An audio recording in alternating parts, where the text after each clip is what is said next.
and welcome back to another episode of the Uncharted Media Podcast. This is episode 38. First off, Josh, how are you doing tonight? I'm chilling like a villain, man. It's kind of been an interesting week because I'm still trying to rehab this shoulder, so I haven't done a lot, which is super weird. But that being said, I've gotten to catch up on some TV shows and stuff like that. So, So what have you been watching lately? Two opposite ends of the spectrum. I've been watching My Hero Academia, which is an anime. It's very good. And Letterkenny. I've mentioned Letterkenny to you before, but it's a Canadian TV show. It's quite funny as well. I would say check out Swamp Thing, but yeah, we'll get into that in a little bit. And also the future of the DC universe as an app. But first off, we have a lot of movie news to go over, and I'm super excited we could talk about that, as well as our discussion today, best adventure movies. By that, we more specifically mean treasure hunting, but just because for me personally, when I hear adventure, I think treasure of some kind. Yeah, absolutely. So, kicking us off in our movie news, and why we're having this discussion today is finally, insert the Rock gif here, finally, we have a release date of December 2020 for the Uncharted movie starring Tom Holland as a young Nathan Drake. Now, this movie has been in development hell for, not even hyperbole, probably close to a decade at this point. Yeah. But I was one of the few people that when Tom Holland was cast, I stood up on my pedestal and said, this is a good choice for longevity's sake. Yes, Nathan Fillion is a good Nathan Drake, but you'd only get a couple movies out of him. Plus, he's more of post-Uncharted 4's Nathan Drake of an older Nathan Drake. Whereas Tom Holland, he's a good age to start with. And I've always had the story pitch of have him go on these adventures, and then your films end with him getting a call from Elena Fisher to dig up the coffin of Sir Francis Drake, the intro to the very first game, and that way you don't mess up any of the game's timeline, you can tell your own stories, and be unique.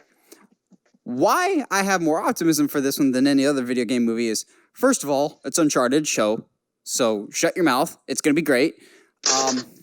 Second of all, I obviously have a huge love for Uncharted. Shocker there over here at Uncharted Media. Nathan Drake is my favorite video game character of all time. But I have optimism not because of my blind love for Uncharted, but that obviously is a big part of it. But this will be the first big project that's being headed up by PlayStation Productions, which we talked about a few weeks ago of the developers of the games more or less are also going to be responsible for putting them on various platforms, whether that be movies, TV. I think this is absolutely the right call. The people making the Uncharted games know how to tell good stories. Uncharted, more than any other video game I've ever played, lends itself to a movie. I get why it's taken so long because... Actually, I don't know why, but looking at the track record of video game movies, it's been difficult.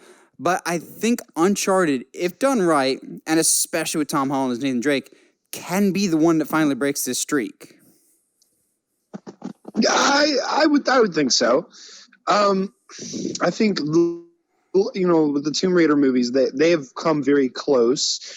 There's that movie wasn't bad, at least the new one wasn't a bad movie. It just, And I don't mind the original Angelina Jolie one either. Well, I would agree with that. I think, though I will say I don't think it's aged well. No, not really.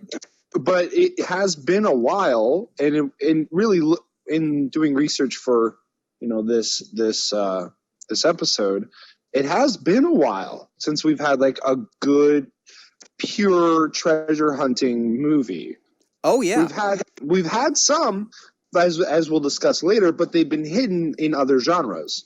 Yes. So I don't know if we've ever talked about this, but this really shouldn't come as a surprise to you, Josh. Maybe to the people at home.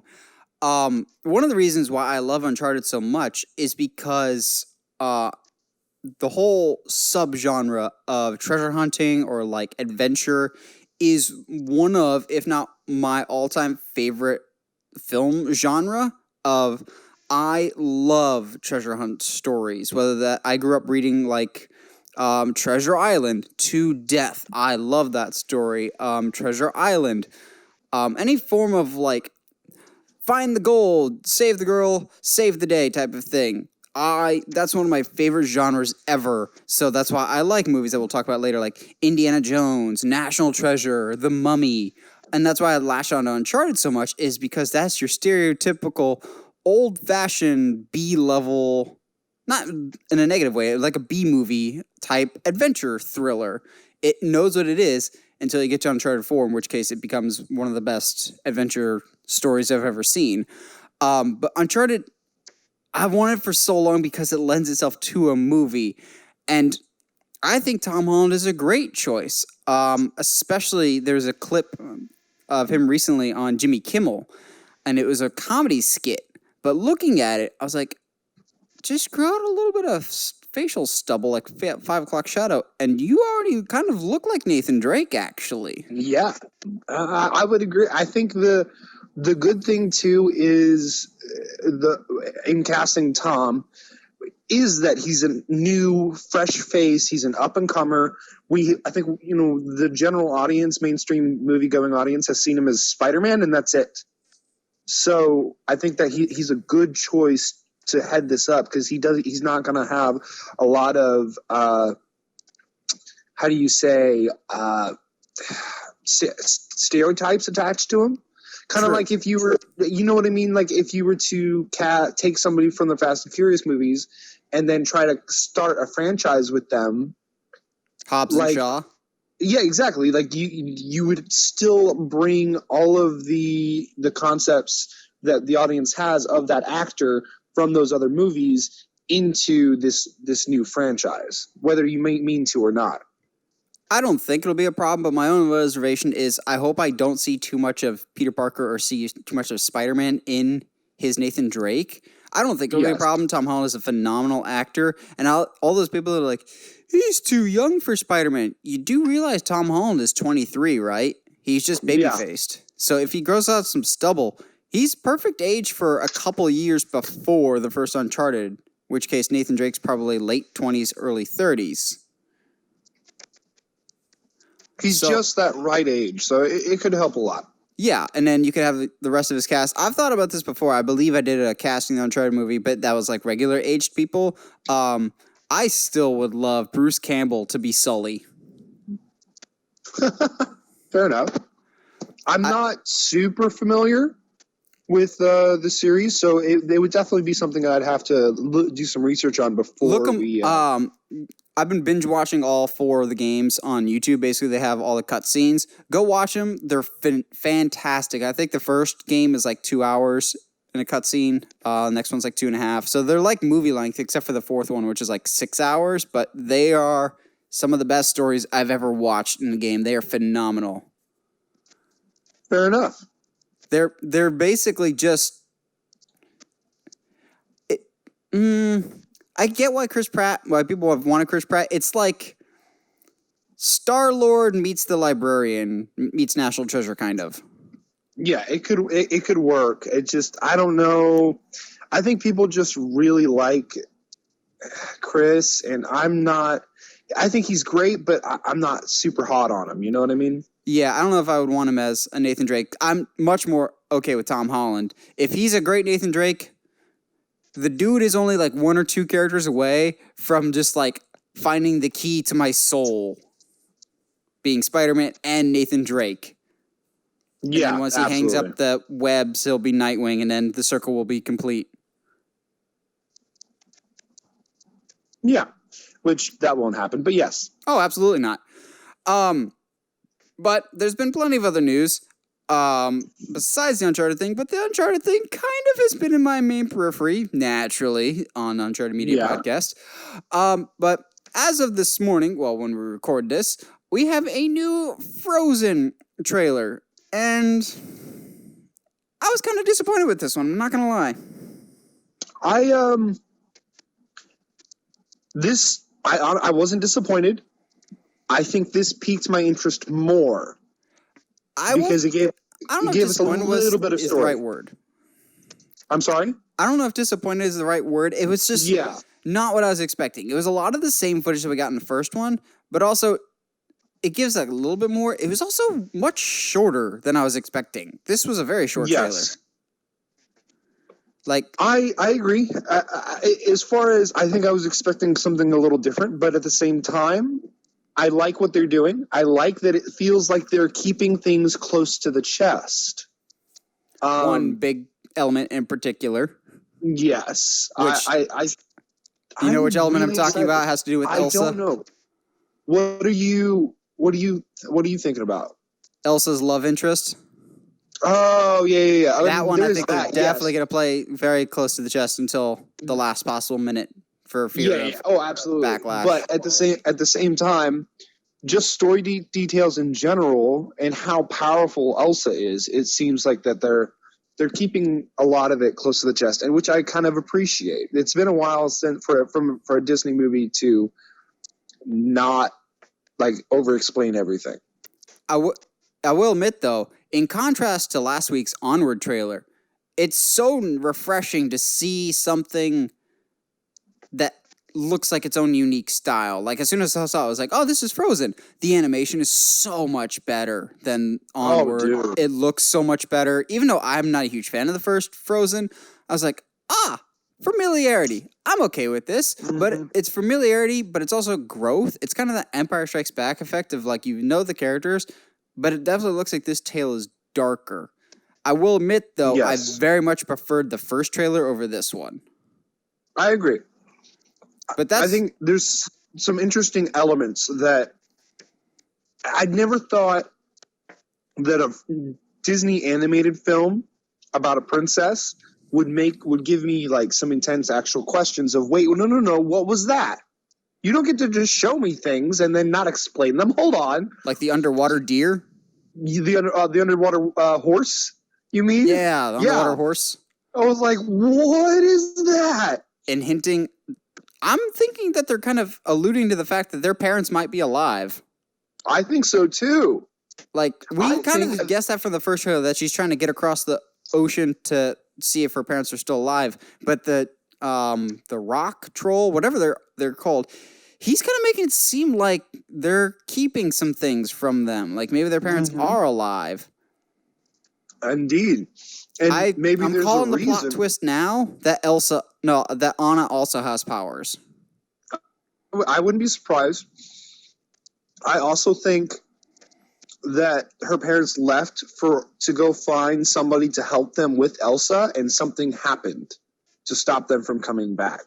I can absolutely see that. I think that's really, really solid. Yeah.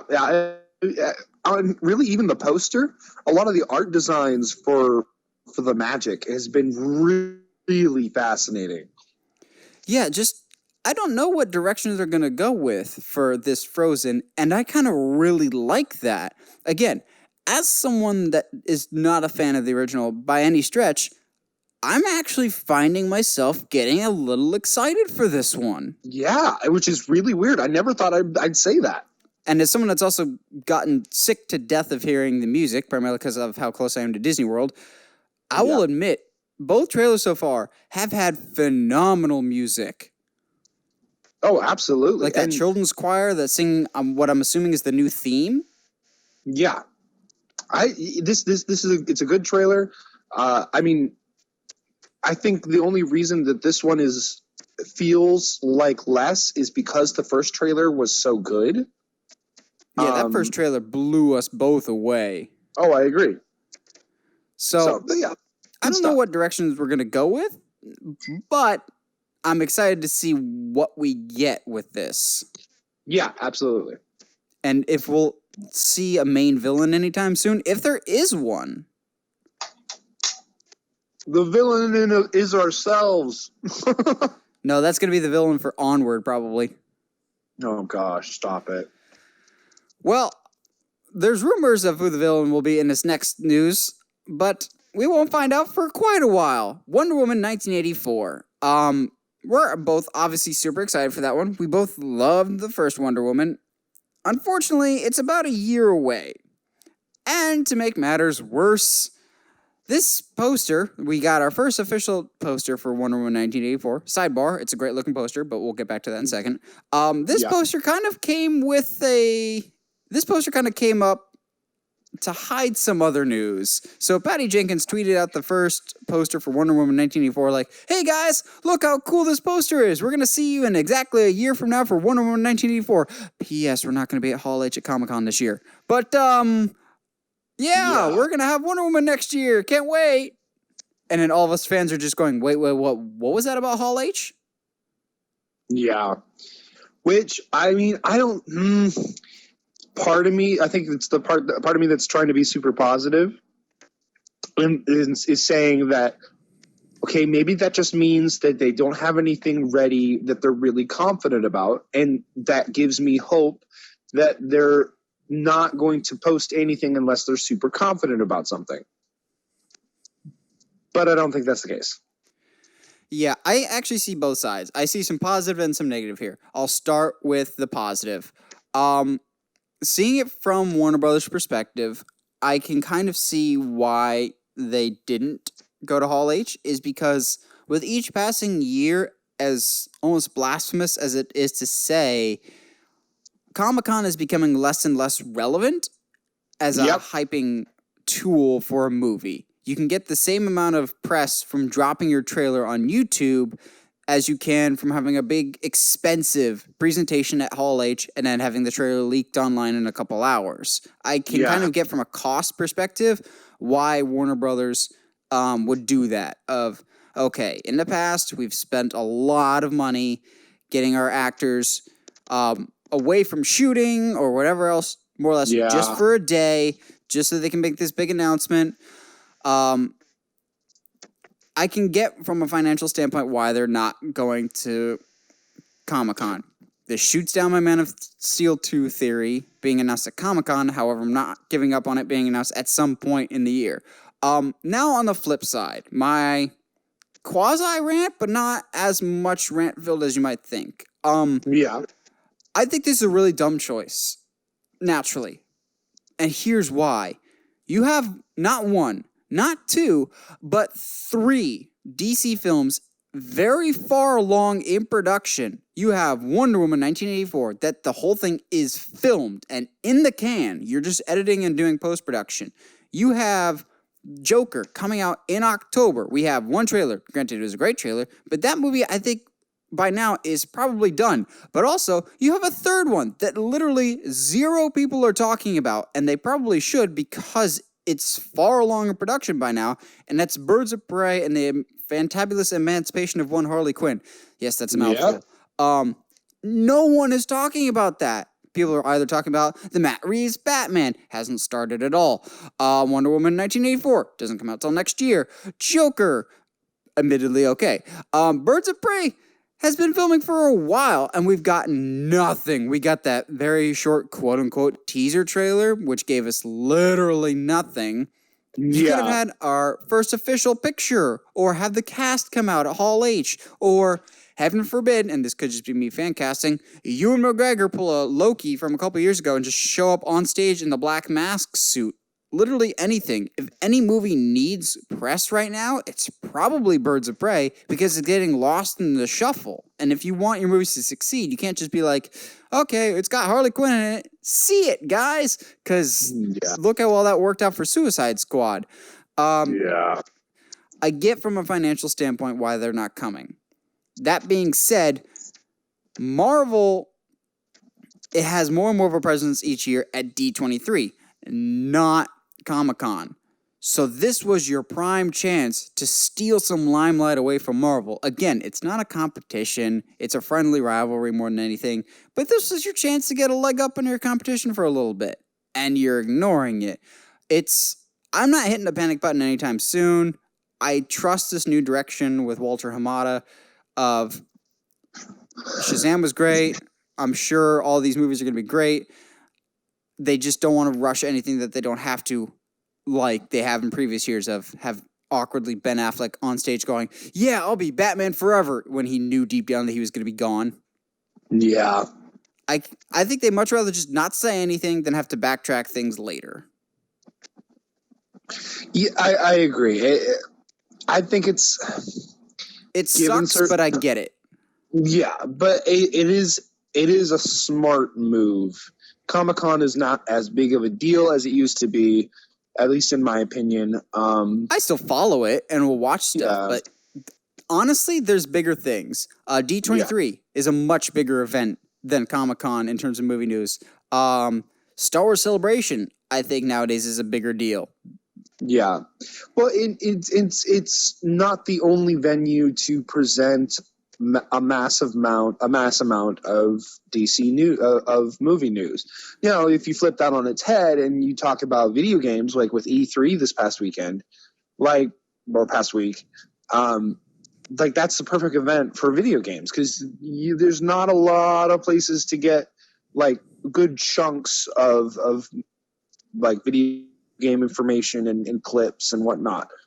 I think the analogy I'm gonna go with for this is Comic Con is like Netflix. When they first were around, they were a big deal in their industry of convention or streaming service. But nowadays, there's a whole bunch of other rival companies or rival promotions that do more or less the same thing that are kind of drawing away from that same demographic. With conventions, you have D23, Star Wars Celebration, other conventions that break big news of their own. Netflix is obviously dealing with Disney Plus, Warner Media, which we'll talk about here in a second.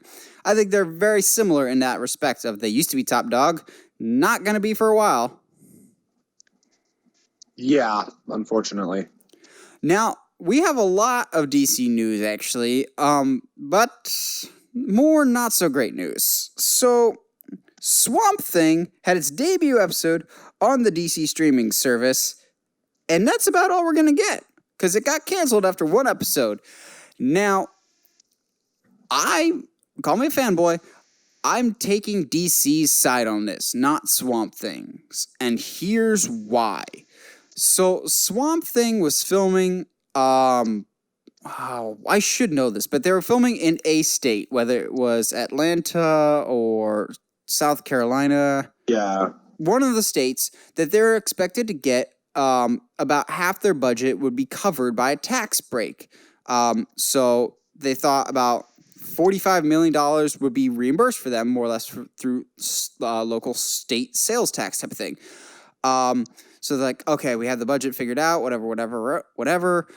But apparently that state tax is not going through and they're getting just a fraction of that. So that ballooned the budget more so than they were expecting. So naturally they pulled the plug. So it has, some people are like, it was due to creative differences and the show sucks and DC wanted to pull the plug. DC Universe is in trouble. No, it's none of that. It's, the show apparently is really good. It's 92% on Rotten Tomatoes. People are responding to it. It's a matter of an unforeseen financial issue that came up, not on the behalf of DC. From all my research that I've looked into, it was a clerical error with the state that they were filming in, and so the show got canceled because of that. Obviously, your budget is going to be blown out of proportion when you think you're going to get $45 million off of a project, but you only get $14 million off. Yeah, that balloons it hardcore. Yeah, from everything that I've heard, they went full horror on it, and it's supposedly a really good show. Yeah, I don't get those people that are like, I'm glad it's not that.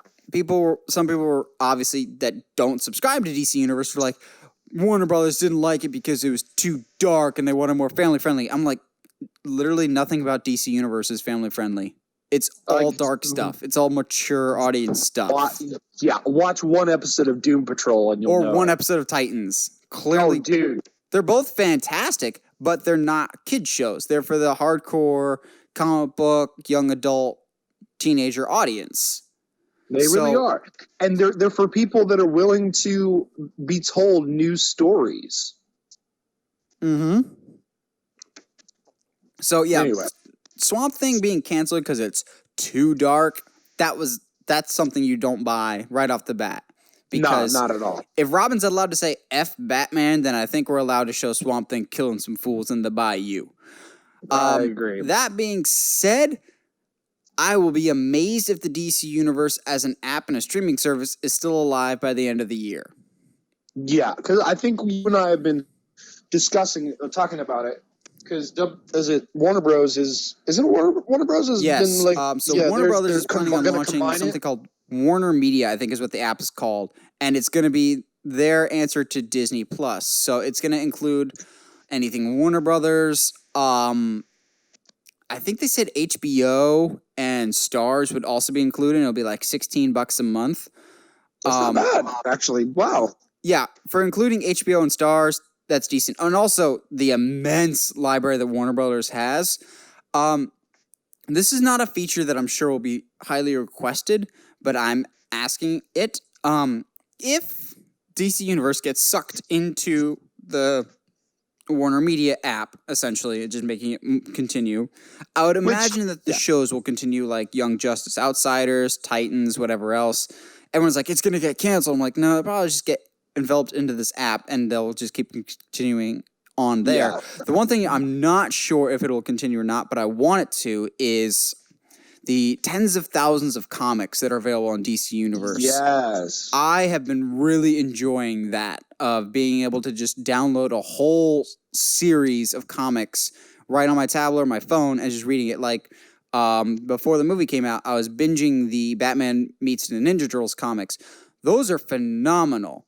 Those are like the type of, I don't know if I would have gone out of my way to seek them out because I just didn't know anything about them. Now I actually want to go out and find the real hard copies and buy them. But that was one of the great things about DC Universe, was just being able to download comics. And I know there's other comic apps like Comixology, but having them all in one spot would be nice. That being said, there's some rooms for improvement within DC Universe. Like, you can offline download TV episodes, but that's about it. I would like to be able to offline download movies or whatever else. Or have access to more stuff. Like, heaven forbid, I want to watch Justice League or Aquaman or Wonder Woman on my DC Universe app. Yeah. Or Batman meets the Ninja Turtles. But I'm going to guess that one has more to do with it being a part Nickelodeon movie. That'd be nice.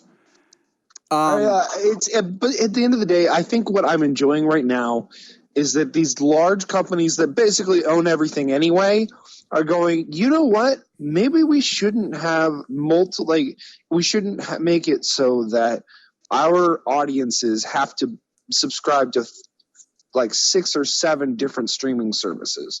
Maybe we should just, put it all under, 2 or 3 banners. Yeah. It's going to be the streaming war soon. And honestly, I think Netflix is going to get lost in the shuffle. They're the ones that started it, but they're going to be knocked out of the fight real soon, I think. So I'll be curious to see what Warner Brothers does. But yeah, I don't think DC Universe is going to last until the end of the year. It'll just be a matter of, will everything get pushed onto the Warner Media and get new stuff, or will it just be scrapped entirely? I'm keeping an eye on this one very closely, but in the meantime, I'm clinging tight to my DC Universe because I love it. Yes. Last up for DC news is the long in development hell Black Adam movie. So this movie has been in development longer than the Shazam movie. It's been like, quote unquote, on the table, I think since like 2014 or 2015, with The Rock signed on to be Black Adam, which I have a whole side tangent about that later. Now it finally has a director, and it's the guy that's doing the upcoming Jungle Cruise movie, and he also has done some action movies with Liam Neeson. I forget the guy's name off the top of my head. Nothing that's like phenomenal. I think he did like Unknown, which was awful, but he also did Live by Night. He's done a lot of Liam Neeson action movies, and he's worked with The Rock in the Jungle Cruise movie, which also has been in development forever. Before I go into my full thoughts, Josh, what do you think of Black Adam finally having a director, and what do you think as a whole of the Black Adam movie? Because I don't think we've talked about it too much. I think it's a little weird to come out now after Shazam. Yes, just to preface it, you still have not seen Shazam, right? I still haven't, but I have heard that next month. Yeah, there's a quick little... they never say it, but there's You'll catch it very, very quickly that there's a very brief in passing reference to Black Adam, but there's not a lot of Black Adam references in Shazam. Exactly. So, to me, because Black Adam had this power before, it would have been an interesting story dynamic, especially given, the wizard being involved, to tell the story of Black Adam and then how, he gets banished and whatnot. And he's given this immense power, but he uses it for evil. And so then you go and tell the story of Shazam, and who's given this immense power, but then uses it for good, just to kind of get those two heads of the coin. But I feel like you should have told Black Adam's story first. And maybe they were planning to, but this movie has just taken so long. One, because The Rock is like the busiest guy in Hollywood, not named Nicolas Cage.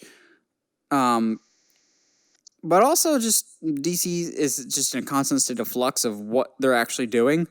So I'm going to say something that I'm sure some people are not going to like. I don't think The Rock is the right choice for Black Adam. Well, and I don't think he's their choice for Black Adam anymore anyway. No, I think he still is. I think he's still their Black Adam. So I'm also going to say something not super popular, even less popular. I'm not a huge fan of The Rock, primarily because he has no range. He's the same character in every movie. He's super charismatic and he's entertaining, but he's the same thing. My problem with him as Black Adam is, from all the comics that I know and I've read and have seen Black Adam in different mediums, Black Adam is a villain through and through. The Rock, it's this cool factor for him of, I don't play the bad guy. I'm the action hero. So I'm afraid they're going to turn Black Adam into an anti-hero or a sympathetic bad guy, kind of like Killmonger.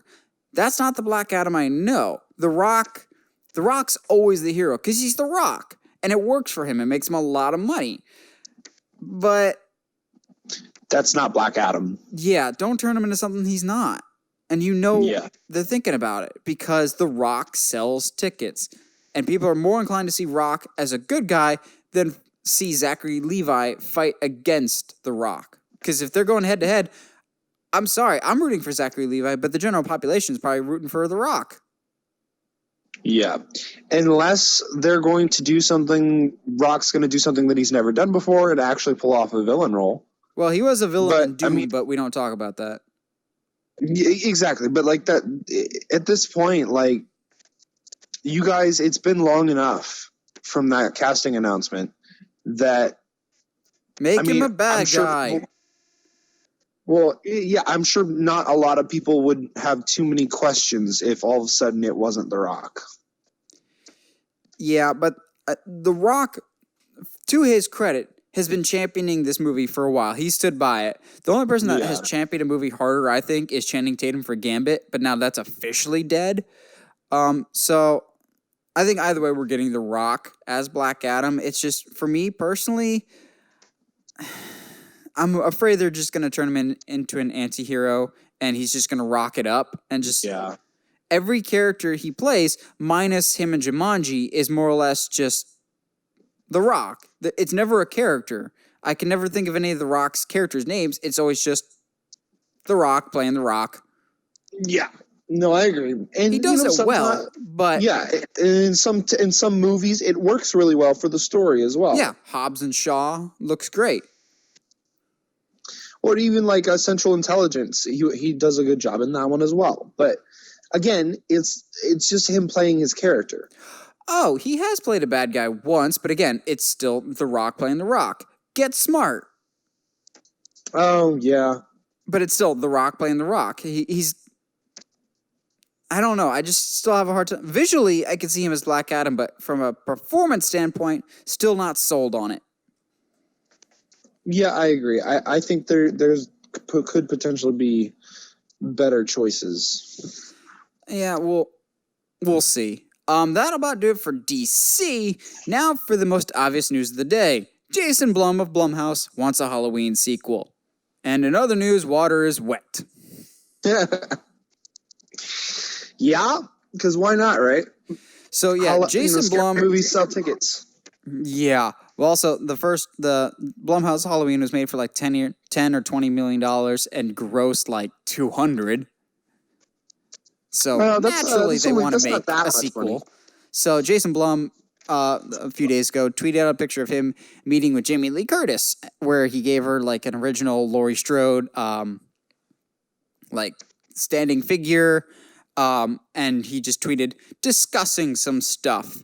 So obviously this is hinting that they're working on another Halloween. I'm more surprised that they haven't announced a Halloween movie yet. It seems very likely with how successful the last one was. They just haven't officially said anything yet. That being said, I fully expect a Halloween movie probably to come out by next October. I wouldn't be surprised. Now, I think the main thing that he's probably discussing with Jamie Lee Curtis is what capacity is Laurie Strode going to be coming back? Because she has died like 3 times already. Yeah, it's... Although I will say, if they stick to the timeline from the new one, I can see her... I could see her coming back in some way. Like, maybe not as a main character, because they definitely seem to build her, granddaughter? Andy. Andy Matichak as Allison. Yeah, as the new main character. But I don't know. Call me crazy, but I want Michael to chase somebody besides the Strodes. I just want Michael to just go on a killing streak, just somewhere else. Just nothing to do with the Strodes. I like the new Halloween a lot. It's one of my favorites in the series. But we can move on from the Strode family, baby. Yeah, it might be time to move on. It's kind of like, I don't know, honestly, though, because the last thing I would want them to do is start down this path of that Jason did. Of, all right, let's take Jason out of Crystal Lake. Yeah, and even within the whole Michael Myers is always in Haddonfield, with each passing movie, Haddonfield always looks more and more different. Yeah. Which I've never understood. Yeah. I'm always okay with more Halloweens. Always.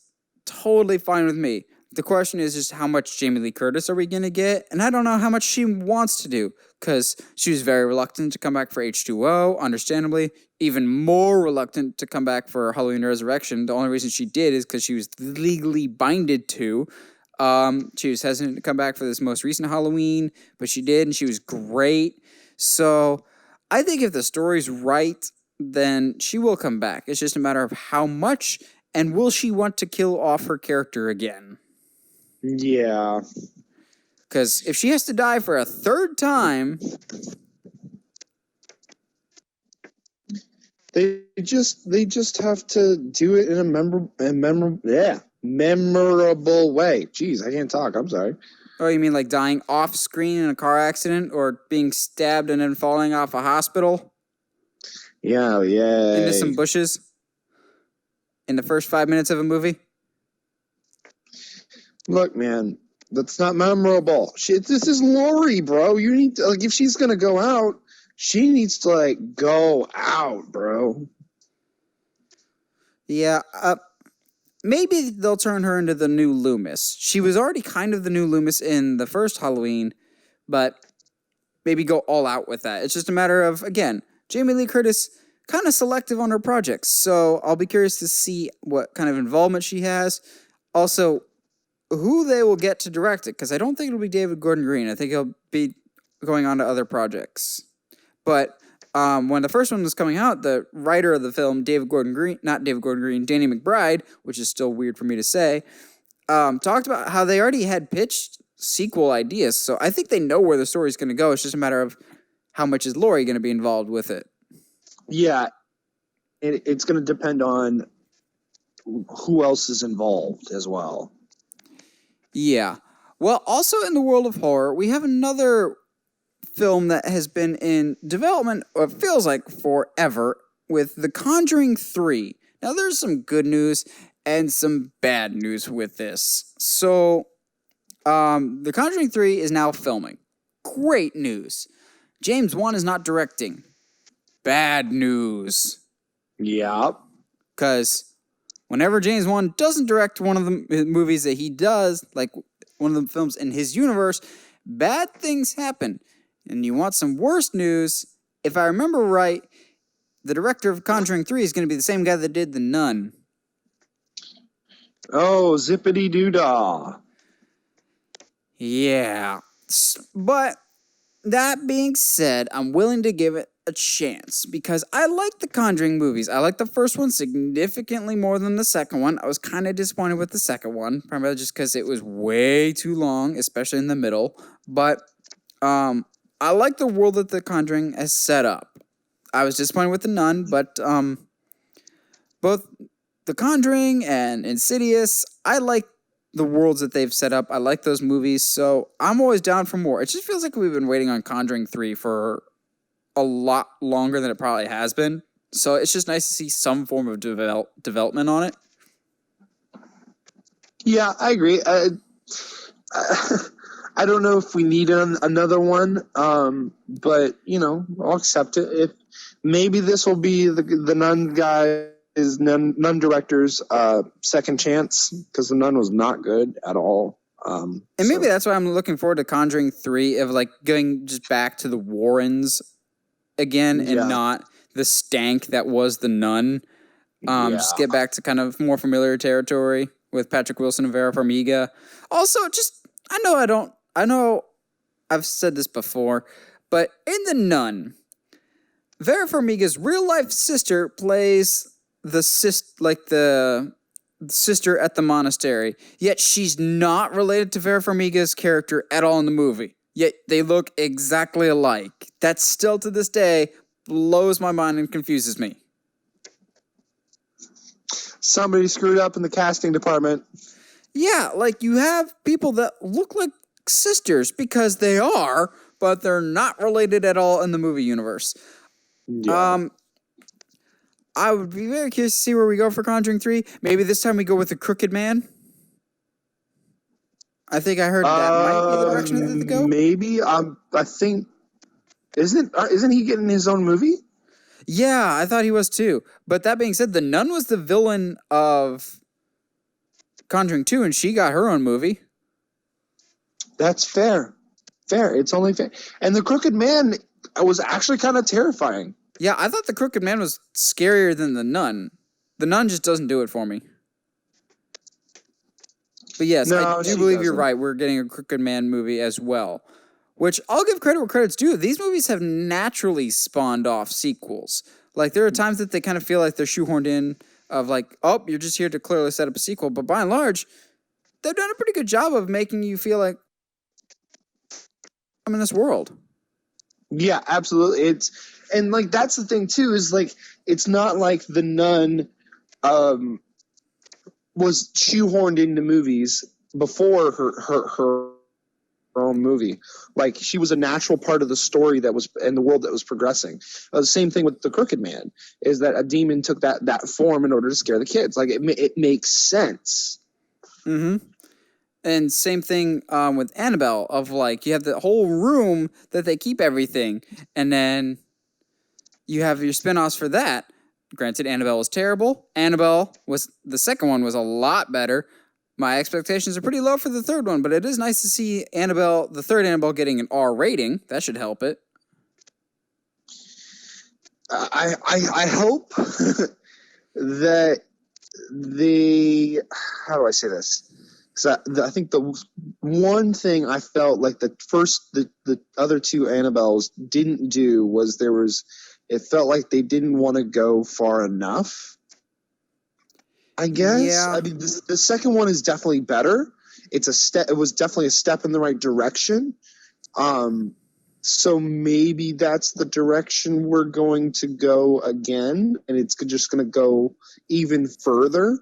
But at the same time, I've always felt like the Conjuring movies, like the main timeline stuff, like the Conjuring ones, are the adult ones, like the serious ones to be taken serious, whereas the spin-off ones like Annabelle and The Nun are like the teen horror ones, like the teen demographic, like the ones not to be taken as serious. I guess, but the second Annabelle one was intense. Oh So yeah, David F. I don't know if Sandberg is that a great theory, horror director. yeah. So I don't know if that theory kind of works, but at least I'm almost seeing Annabelle as its own trilogy, as separated from the Conjuring, even And I though like there's that the these Warrens are still involved. Conjuring movies take place in different time frames. It's not all Yeah, like the it's Warrens into are the thing that hold everything together, but it's not always their time period yes, or their I location, with Conjuring 2 being across the pond. yes, I think you know my feelings on R ratings. I don't think every movie needs one, and I don't think you need to go R in order to tell a good story. However, if horror wants, if a if a movie about a doll wants to be R so that the doll can eat somebody, I'm down with that. Fair enough. Now, it's a matter of if that doll becomes a ghost, then we know who to call because we've just added some more people to Jason Reitman, the son of Ivan Reitman. Jason Reitman's Ghostbusters 3, which is going to be continuing the lineage of the original Ghostbusters, and now it will bring back some of the original Ghostbusters. We will have Bill Murray, Dan Akroyd, and Sigourney Weaver all reprising their original characters from the first two Ghostbusters. This is both good and not so great to me. Josh, what do you think? First of all, A+ on that segue. Thanks, man. You're getting good at this. Third of all, second of all, I guess I can't count apparently. Do we need another Ghostbusters? After the Melissa McCarthy one, yes, we need a palate cleanser. Do we need another Ghostbusters in general? I completely agree. We didn't need one after the first one. I mean, I agree. It's a cool concept, I guess. It would do, but I know there was, but I didn't grow up with it. Ghostbusters as a premise works better as a kids' TV show, and I know it was a kids' TV show before you say anything. Yes, I think for me, I feel like if you're going to do another Ghostbusters, take it out of this silly world and actually make it into this, like, flip the switch on everybody, like 10, 20 minutes into the movie, and all of a sudden make it super dark. Make it like Zombieland, a horror comedy. Exactly. You could totally do that. But, like, actually commit to the horror part of it, because otherwise the comedy will just take over. I think this is good, both a good and a bad. It's great to see all of them come back. It really is. It always helps to have the original cast come back. That being said, Bill Murray, you dick. So, yes, I say this because Bill Murray, for a lot of years, was the main reason why we haven't had a Ghostbusters 3 before. He was the one guy. All the other Ghostbusters was like, yeah, we'll come back, especially Ernie Hudson, because he needs the payday.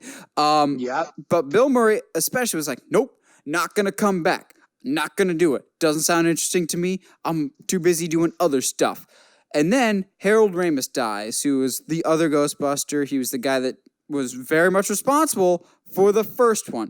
And now that he's gone, now Bill Murray's okay with coming back for another Ghostbusters? Not cool, man. Yeah. But, Also, I mean, you could easily look at that and say I guess he didn't realize that, oh man, like, this is actually kind of something very special to me. He's fine with cameoing in the Melissa McCarthy one, but he doesn't show up to be in another one. Did he not get along with his castmates that much that he has to wait for one of them to unfortunately pass on before he's willing to even come back? Also, I mean, I wish I could get excited about Dan Akroyd coming back as a Ghostbuster, but how do I put this lightly? The dude is going off the reservation. Yes. The dude swears that we won't talk to aliens because of 9/11. I mean, have you seen that clip? Yes. The dude is just nuts now. I mean, why not? I mean, we got a lot of money and time on your hands. Dan Akroyd he's not sane. Sigourney Weaver is the sanest one of the bunch. But then again, she was in Alien 3 and 4, so Yes. I don't know who's the winner here. But she was also in Aliens 1 and 2, so... And Holes, because that's relevant. It is it's relevant. nice to see Holes is these always guys relevant. come back, but it does feel a little too late. It would have been nice to have the full cast, but that's not going to happen now. Yeah, it's unfortunate. I personally don't think Ghostbusters 3 needs to happen. No. But, I'm not the one throwing money at them, so. True. And also, because I'm just saying the not popular things today, I'm not a huge fan of the first one. I think it's fine, but also I don't get all the hype with it either. Yeah, It's fine, but everyone seems to think it's like the perfect movie. I'm like, It's okay. And I think even more the case, Bill Murray's character is a terrible person. Yeah, I don't get why people like his character. He's horrible. But these are also probably the same people that like Iron Man. Yes, I went there. Yeah, fair enough. Well, 6 degrees of separation. Iron Man is a superhero. Another superhero is The Rock. The Rock is a DC character and a former wrestler. One of The Rock's former opponents was John Cena, who is now in Fast and Furious 9. I feel like we talked about this a few weeks ago, but that may have been a rumor. Now it's officially happening. John Cena is joining the next Fast and Furious movie.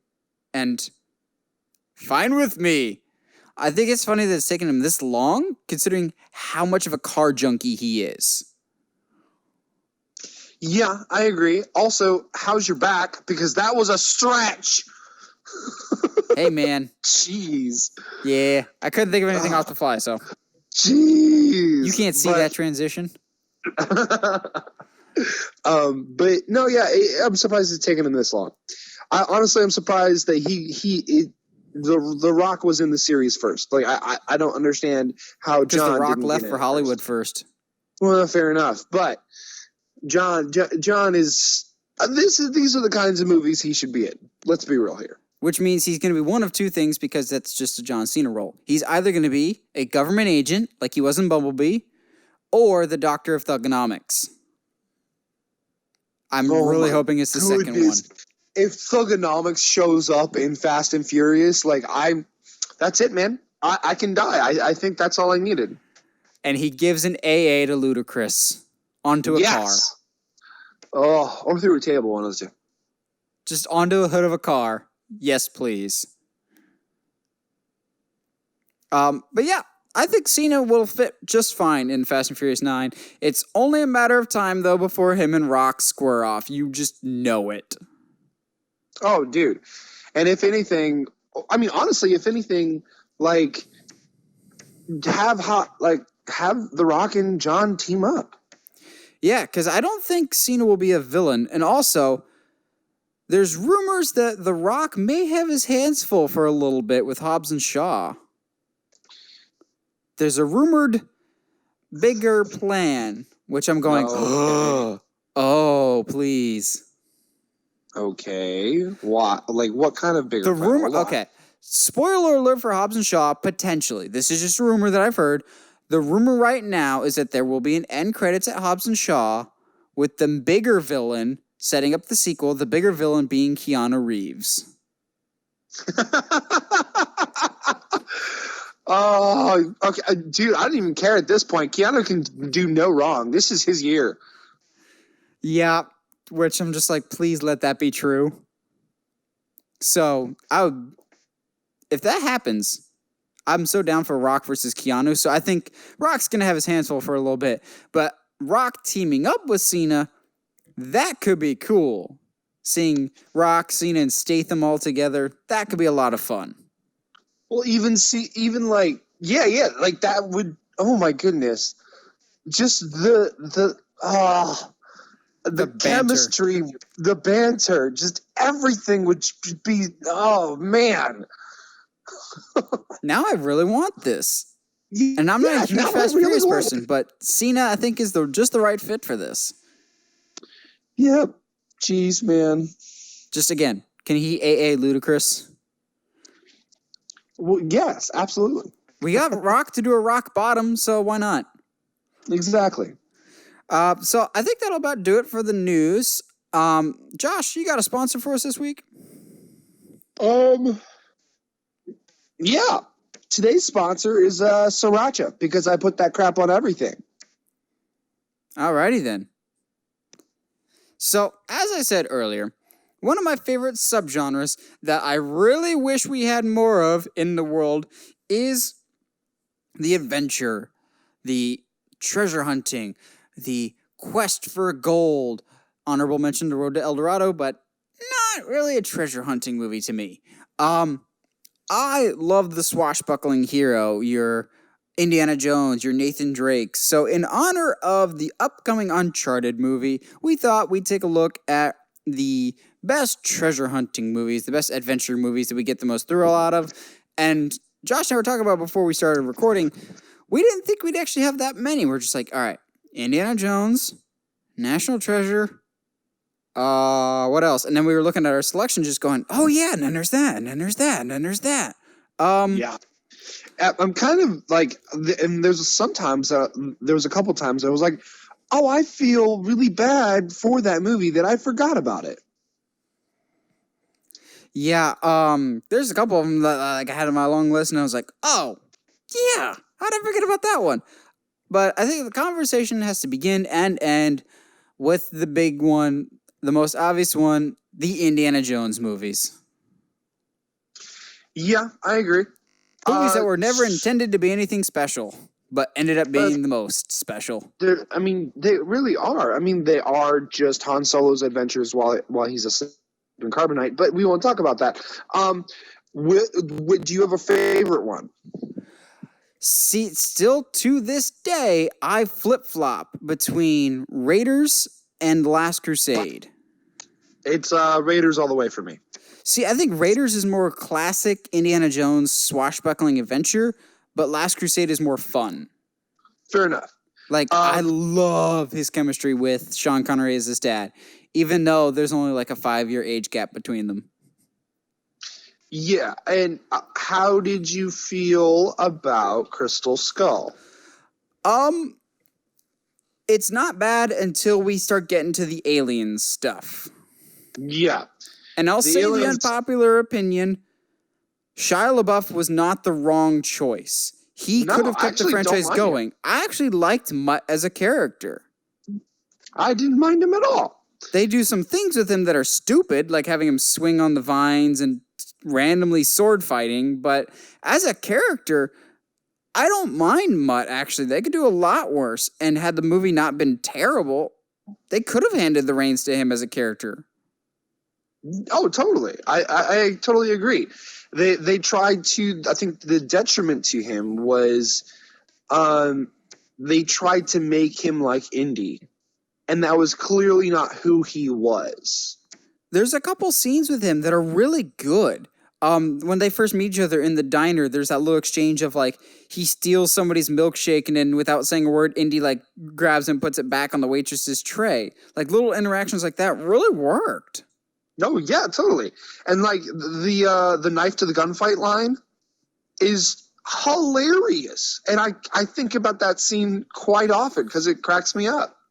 And just the whole conflicting ideologies of Indy being kind of an old school guy and Mutt being a greaser and the younger generation.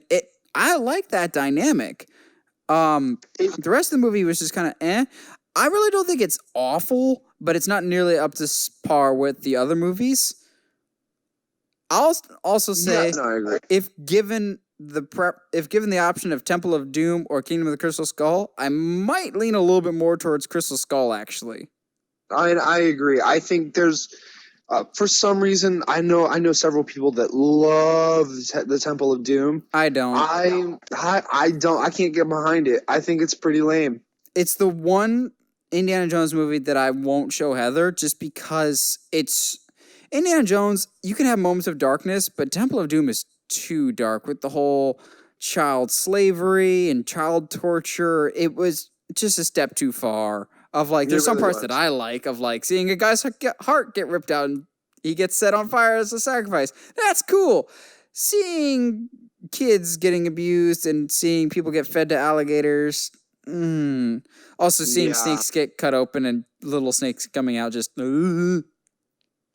Yeah. I'd much rather take bad looking CGI gophers than child abuse. I'm not.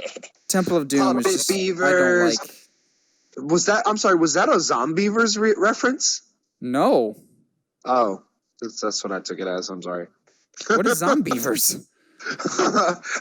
we talked about it a few episodes ago. It's a horror movie about these beavers that catch a zombie disease and they go and attack these teenagers, whatever. But like the movie's so B level that you can tell that all of the beavers are like hand puppets, and like several times you can actually see the hand, like the arms. Wow. Anyway, that's what I thought of. Anyway, let's move on. Another thing in Crystal Skull's favor before we segue to something else, it doesn't have Willie, the girl from Temple of Doom. Yes. Who is the most annoying side character in movie history. I don't know about that.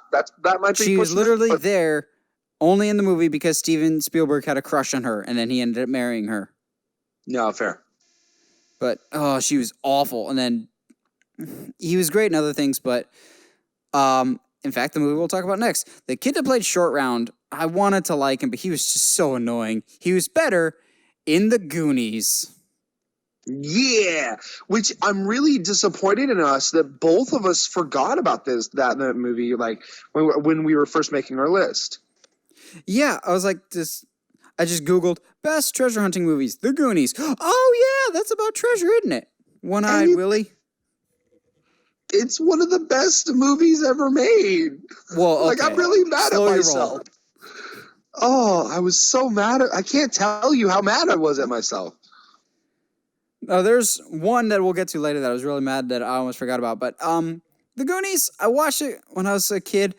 I think it's fine. I think I need to rewatch it as an adult to get it. I think I was too young to get some of the jokes, a lot of the jokes in The Goonies. But I remember thinking it was really, really weird as a kid. So I think I just need to go back and watch it as an adult, and I'll probably like it more. Yeah, that was always the thing for me. For me, the first time I saw Goonies was as a teenager at a youth group function. Because that's a youth group movie. Dude, no, that's the story, man. Is because the youth leader we had at the time hadn't seen it, heard it was a fantastic kids movie. Oh, no.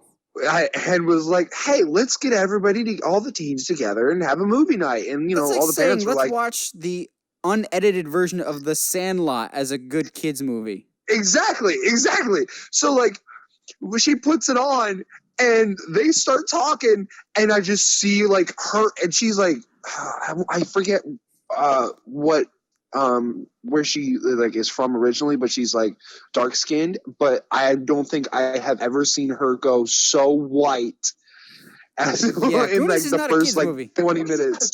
No, it is not, especially not a Christian kids movie. So that was my first interaction with it. But then like I rewatched it later in college, and it's so much funnier as an adult.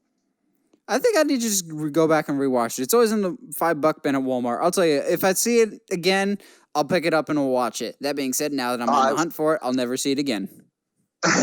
Fair enough. I'll talk about one that I feel like is very underappreciated, primarily because it's a made-for-TV movie, but it does not lack in quality. And it's a series of movies, The Librarian movies, with Noah Wyle. I couldn't get behind the Librarian stuff. Really? I don't know why. Why's that? I think maybe it's more. I think when I saw it, I wasn't really into like the fantastical, adventures. I was still more into like the swashbuckling kind of stuff. I don't know. Maybe it was a little too out there for me. Interesting. Yeah, I liked all of the librarian ones. King Solomon's Mines, primarily because I read that story a lot as a kid, the greatest Yeah. illustrated classics version. And I would like a good King Solomon's Mines movie, please. I like the librarian. I like those movies primarily because Noah Wiley's character of the librarian, he's kind of Nathan Drake-ish of when he punches somebody, it's gonna hurt him. He's not indestructible. He's not the superhero. He's very relatable and normal, and I like those type of human protagonists. What? You want your characters to be human? How dare you? Ain't that right, Zack Snyder? Mm-hmm. What else you got? Because I got plenty more. I'm gonna get some flack for this. I can already tell. But the Percy Jackson and the Lightning Thief. Never seen him, actually. I caught bits and pieces of the second one. Wasn't that big of a fan. The biggest gripe is that they change a lot from the book. Now, I have not read the book, so of course I love this movie. But it was a good time, man. I always love movies that try to have separate worlds other than ours. And of course it's all based on Greek mythology and stuff like that. And oh man, I gotta see it. I love mythology stuff. Exactly. It's quite interesting how they deal with it in a modern world. What's the treasure that they're looking for in the first one? It's the lightning. It's Zeus's lightning bolt. Because it gets stolen by a thief. That's why it's called the Lightning Thief. But yeah. Doesn't it have like Sean Bean or somebody in it? I think it does. Does he die? Because it's Sean Bean. He probably does. Sean Bean dies in everything, man. Except National Treasure. Yeah, I was gonna say, are we ever gonna talk about National Treasure? Sean Bean doesn't die in National Treasure. He doesn't. As the CIA agent said, somebody's got to go to prison, and he went to prison. I will say, without a shadow of a doubt, I feel pretty confident saying this, the first National Treasure is the movie that I have seen more than any other movie. I agree. Substitute teachers like, all right, guys, we need to put a movie on. National Treasure it is. It's educational. It's on TNT in the background. Well, National Treasure's on. Guess I gotta devote 2 hours to watching this. Because honestly, National Treasure is one of the easiest watches in the world for me. If it's on, I'm watching it no matter what. If it's 5 minutes in, half an hour in, I will always watch National Treasure. I wasn't a huge fan of the second one. I still absolutely adore the first one. It is one of my favorite, not just Nicolas Cage movies, which is saying something because I love me some Nicolas Cage. It's one of my favorite adventure movies. I think part of it was 2004. So I had just moved to Colorado and away from the Pennsylvania area, but all those memories still fresh in my mind. So when he's like wandering around Philadelphia, like the Liberty Bell and Independence Hall and everywhere else, I'm like, I'm very much familiar with all of these areas. Very much so. And I've always liked American history a lot, especially that American Revolution time period. So just seeing this what if storyline was great. We'll never know what's on the back of the Declaration of Independence. Just all the memes that come out too. We're gonna steal the Declaration of Independence. Yes. And honestly, it's weird to say this, but Nicolas Cage is acting his butt off in everyone both of these is. movies. All the characters are great. You have Nicolas Cage, but let's be honest, the real MVP of the movie is Riley. Yeah. Oh, absolutely. Riley needed a spin-off movie. I think one of my favorite parts is with Riley, and that's when he's like, "Oh my God, I can't believe that y'all didn't know this." Let me just soak this in. Is this what it's like being you guys? I can't believe I know this and you do not. This is so great. Who wants to go inside the tomb, inside the creepy church first? He cracks me up. Riley's the best. I think unlike a lot of other treasure hunt movies that I've seen recently, there's clear clues. You follow the steps. A lot of it is, all right, we're going to go somewhere in the Middle East and find our treasure in the middle of the sands of the ocean. Yes. But National Treasure, it's like, all right, here's a clue that'll lead us to this clue, that'll lead us to this clue. It was like actual treasure hunting and detective work and relying on pieces of actual history. And I thought that was so fascinating and well done. Oh, absolutely. I agree, and that was always the thing that I think I liked the most about the series was it was one of those for me as a casual audience. I know quite a bit of history, but like not to that level. So for them to say all these things, I'm like, you know what? That sounds just right enough for that to be completely true. But yeah, for someone like me who was familiar with a lot of American history at the time, and I still am. Like I said, American Revolution is like one of my favorite time periods in history. I caught a lot of stuff like I could follow really easily. It was just like, in the House of Past and Still, I'm like, that's the Liberty Bell, or the Letters of Silence Do Good. As a huge Benjamin Franklin fan as a kid, I had this whole phase growing up of loving Benjamin Franklin. I'm like, I know who Silence Do Good is. You're looking for Benjamin Franklin's letters that he wrote to his older brother at the printing press. And then they like telling about the details later and was like, I just said that, but okay. Oh man. How do you feel about Sahara? It is on my list. It's so underrated. It feels so like National Treasure 3, but we never got that. So this was absolutely the next step, except you upgraded from Nicolas Cage to Matthew McConaughey, and instead of Riley, you got Steve Zahn. It's very much like National Treasure. It is. So except instead of American Revolution, it's the Civil War. Yeah. So I didn't see Sahara until I think sophomore year. I went home I went and visited Neslo at his like parents' house or something like that for some reason. And it was on, and legitimately my first thought was, did they make another National Treasure with Matthew McConaughey? What's going on? And he's like, no, this is Sahara. It's great. And I've since watched it a couple times again, all the way through since then. But yeah, man, no, it's very underrated. I think it bombed in theaters or like just barely made its budget back, and that's why we haven't gotten sequels. Oh yeah, but it's a good movie, man. And it was my first Matthew McConaughey movie as well. Yeah, if I had to compare it to anything, it's National Treasure meets Daniel Craig Bond, I think. Yes, exactly. With the big a little bit of that ruggedness. Yeah.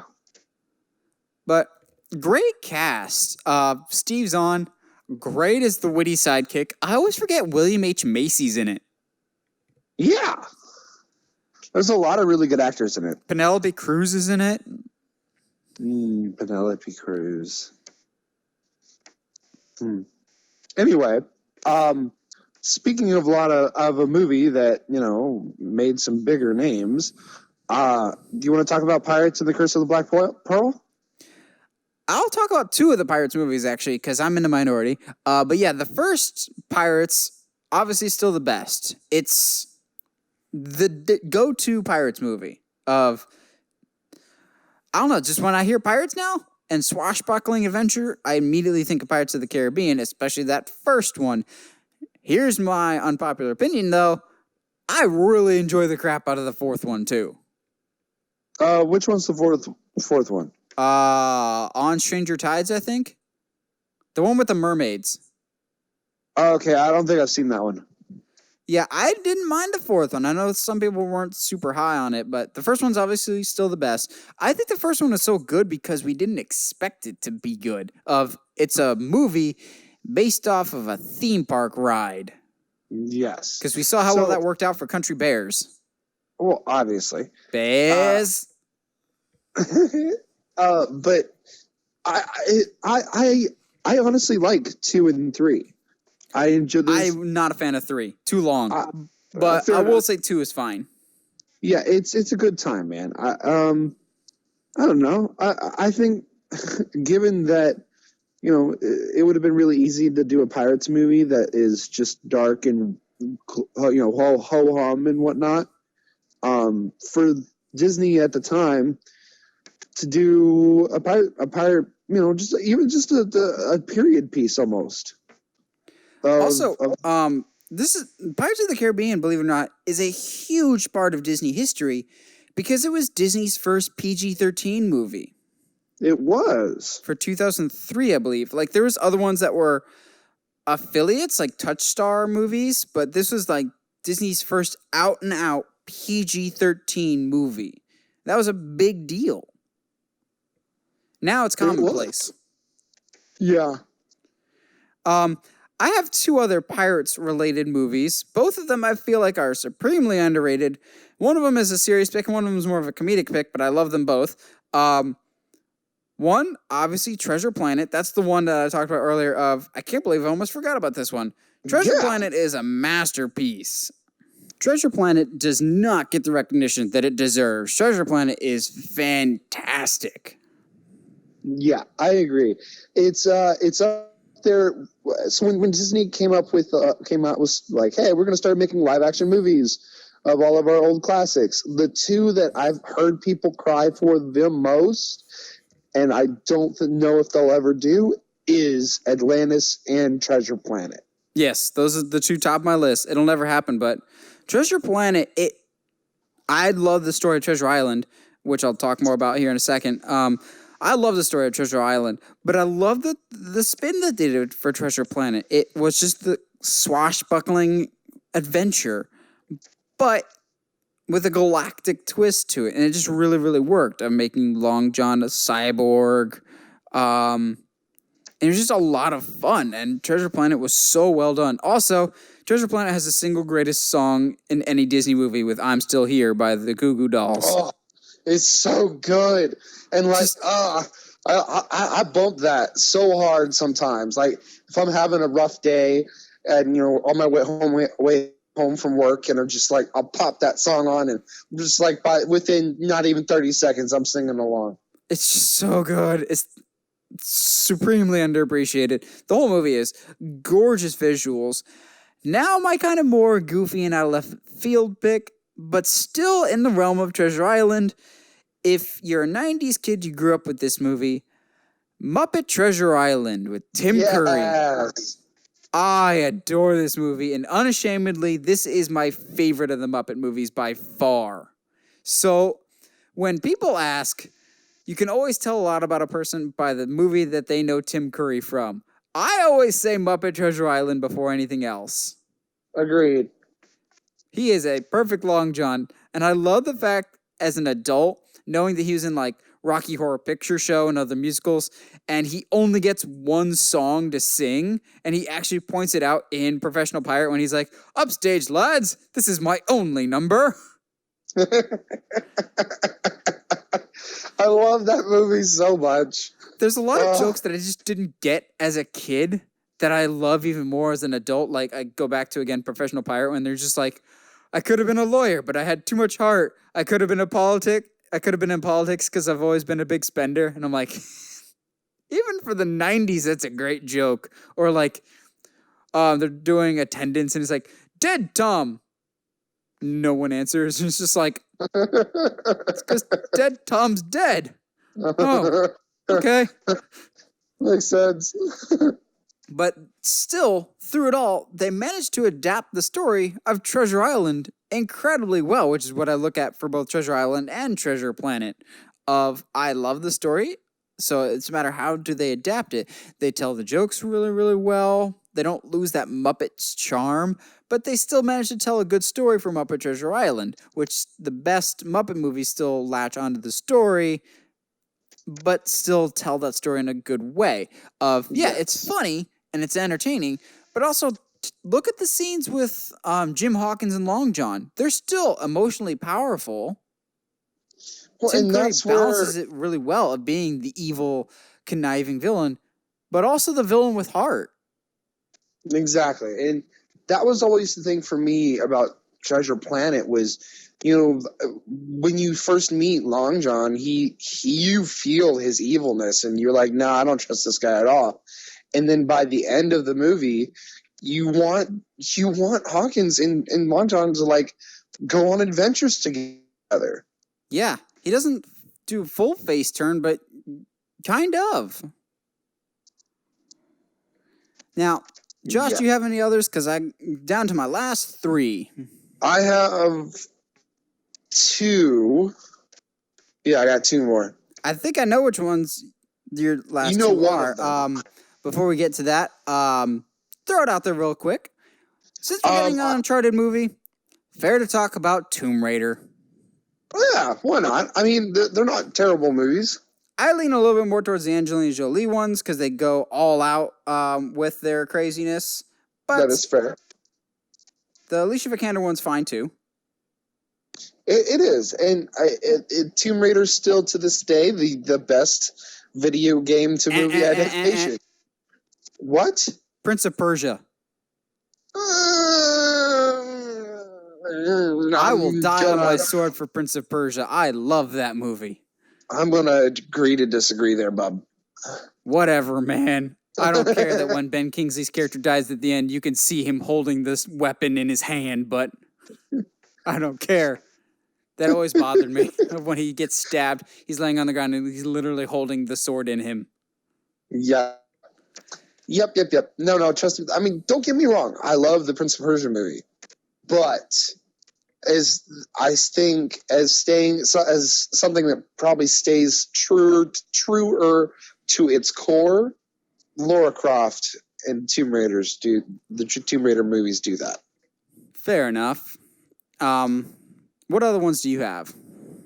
I don't know if you know about this movie, but have you ever seen Without a Paddle? When I Googled treasure hunt movies, Without a Paddle showed up. I know who's in it, I just have not seen it. So, basic premise is 3 best friends go to find some gold. That in honor of a friend. So, it's more of a comedy than it is like an adventure film, but it's very funny, and they eventually find stuff, and it just it's just at its core it's a treasure hunting movie about 3 best friends. And isn't one of them Seth Green? Yeah. And what's his name? Shaggy's in it. Matthew Lillard? Yeah, boy. Huh. Dude, you should check it out. I recommend that movie to anybody. It's not like top tier treasure hunting, like, oh my goodness, this is amazing, but it's definitely a good time. Huh. Now, I know we'll do this one last because I know for a fact it's on both of our lists, but I have one more that I think you're forgetting about. When I think of adventure and treasure hunting movies, to me, there's like a quote-unquote holy trinity of treasure hunting adventure movies. Indiana Jones, National Treasure, and The Mummy. Oh. Wow, you seem enthusiastic about The Mummy. So, here's the thing. The only one I've seen is the one with Jet Li. Oh. Yeah. Bro, you missing out. That's why I was like, oh, that's cool. The Brendan Fraser Mummy is fantastic. It's really the only one people talk about because no one talks about the Boris Karloff one. I've seen it. Heather and I almost fell asleep. It's very boring.